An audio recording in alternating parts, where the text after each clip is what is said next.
교문리교회 성도 여러분 반갑습니다. 5월 23일 화요일 새벽 기도에 오신 것을 환영합니다.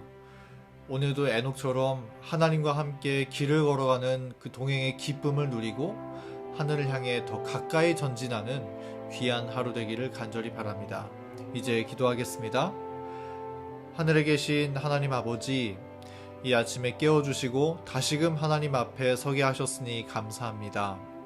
오늘 하루 우리의 자아가 티끌 속에 묻힌 바 되고 오직 주님만이 우리의 심령 주관하여 주셔서 하나님의 뜻이 이루어지고 그리스도의 향기를 풍기는 귀한 하루 될 수 있도록 은혜 베풀어 주시옵소서. 예수님의 이름으로 간절히 기도합니다. 아멘. 오늘도 시대의 소망 68장 바깥 뜰에서라는 제목의 말씀을 함께 묵상하는 시간 갖도록 하겠습니다. 오늘의 말씀 제목은 하늘의 미랄입니다. 먼저 본문 말씀 읽도록 하겠습니다. 요한복음 12장 23절부터 25절의 말씀입니다. 예수께서 대답하여 가라사대 인자의 영광을 얻을 때가 왔도다. 내가 진실로 진실로 너희에게 이르노니 한 알의 밀이 땅에 떨어져 죽지 아니하면 한 알 그대로 있고 죽으면 많은 열매를 맺느니라.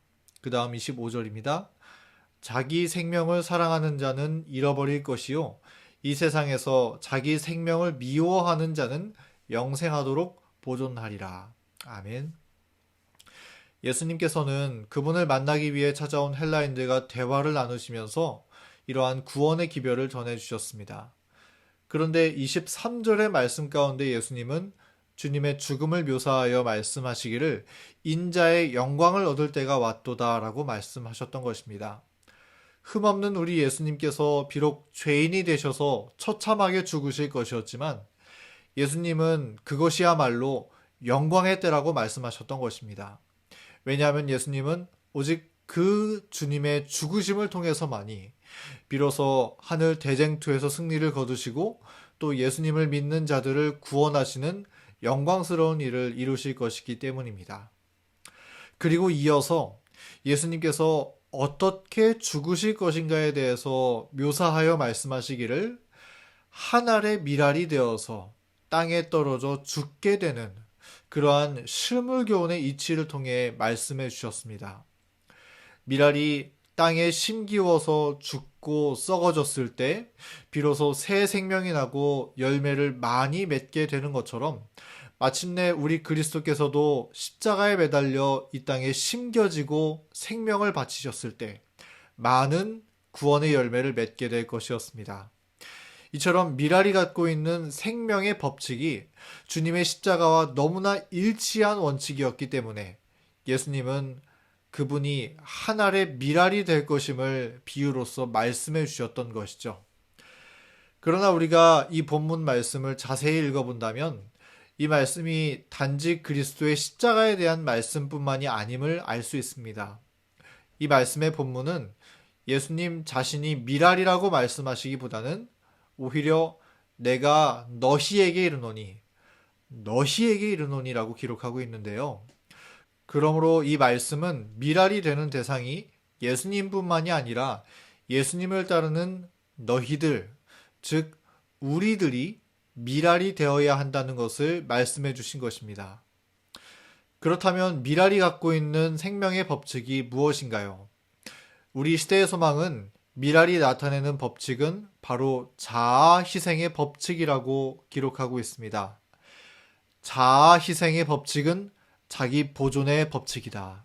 그리고 또 기록되어 있기를 자아 섬김의 법칙은 자멸의 법칙이다 라고 강조되고 강조되어서 시대의 소망에 쓰여져 있는 것입니다. 이 말씀은 다시 말해서 우리의 자아가 땅에 묻혀져 죽고 희생되는 것만이 생명의 길이 되고 열매를 맺을 수 있는 길이 된다는 사실을 우리에게 알려주고 있는 것이죠. 이것이 미랄이 갖고 있는 생명의 법칙입니다. 그렇다면 자아 희생의 법칙을 따라 산다는 것은 무엇을 말할까요? 사실 우리가 천연계를 유심히 관찰해 본다면 하나님께서 만드신 모든 세상은 전부 자아 희생의 법칙 안에서 살아가고 있다는 사실을 발견할 수 있습니다. 우리가 잘 아는 것처럼 미랄뿐만 아니라 모든 씨앗은 땅에 심기고 썩어졌을 때에 생명이 발화되어서 많은 열매를 맺을 수 있게 되고요. 또 나무들은 가을이 되면 청청하던 이파리들을 다 떨어뜨리고 벌거숭이가 되죠. 그런데 그렇게 함으로써 양분을 저장해서 봄이 되면 다시금 새로운 잎과 생명을 내는 것입니다. 자아희생의 법칙은 반드시 우리가 살고 있는 이 천연계에만 있는 것이 아니죠. 하늘의 천사들은 모두 다른 존재들을 섬기는 가운데 그들의 기쁨과 행복을 얻으며 살아가고 또 모든 우주 거민들도 그와 같은 법칙을 따라 살아가고 있는 것입니다. 자아희생의 법칙은 이처럼 나를 위해 사는 것이 아니라 다른 존재들을 섬기고 또 다른 존재들의 행복을 위하여 살아가는 삶이 자아희생의 법칙인 것이죠. 그런데 문제는 이 우주에 딱 한 존재만이 자아희생의 법칙대로 살고 있지 않다는 것입니다. 그들이 누구일까요? 이기적인 우리 인간들의 마음이 그렇게 살아가고 있는 것입니다. 예수님을 중심으로 모든 우주가 자아희생의 법칙을 따라서 살고 있는데 오직 이기적인 이 죄인들만이 그 법칙을 거스르며 살아가고 있다는 것이죠. 그래서 이 지구는 자아희생의 법칙을 따르는 대신에 도리어 나의 행복만을 위하여 사는 자아 섬김의 법칙이 지배하고 있는 것처럼 보이는 것입니다. 그러나 그런 삶으로는 결코 행복을 얻을 수 없는 것이죠.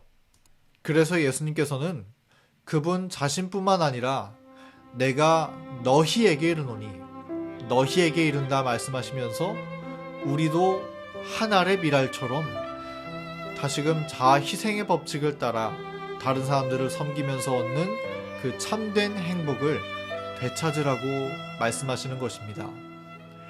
사랑하는 성도 여러분, 우리도 오늘 하루 그리스도께서 한 알의 밀알이 되셨던 것처럼 우리도 주님을 따라 우리의 이웃들에게 한 알의 밀알이 되어 살아가게 되기를 간절히 바랍니다.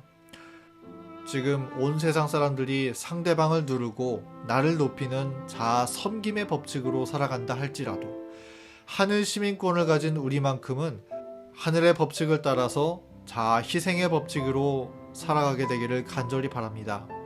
그래서 우리를 통하여서 십자가의 정신이 퍼져나가고 그리스도의 생명의 향기가 전달되는 그러한 아름다운 열매를 풍성하게 맺는 믿음의 삶을 함께 살아가기를 간절히 바라면서 오늘 말씀을 줄이겠습니다. 이제 기도하겠습니다. 하늘에 계시는 하나님 아버지, 이 아침 우리가 그리스도의 십자가를 바라봅니다. 우리의 높아진 자아가 깨어지고 자아 희생의 정신을 우리도 품게 해주셔서 우리의 삶을 통하여 하나님께 영광을 돌리고 풍성한 열매, 성령의 열매 맺는 귀한 하루 보내게 인도하여 주시옵소서. 예수 그리스도의 이름으로 간절히 기도합니다. 아멘. 오늘의 기도 제목을 나누겠습니다. 첫 번째는 교회 환우들을 위해서 기도해 주시고요. 두 번째는 오늘부터 시작되는 소그룹 전도회를 위해서 우리 행복한 소그룹 시간을 나누고 또 소그룹을 통해서 참여하는 구도자들을 위해 함께 기도해 주시고, 또 세 번째는 여러분의 개인의 기도 제목을 두고 기도하시기 바랍니다. 또 네 번째는 이번 안식일에 있을 침례식을 위하여서 함께 기도하는 시간을 갖도록 하겠습니다.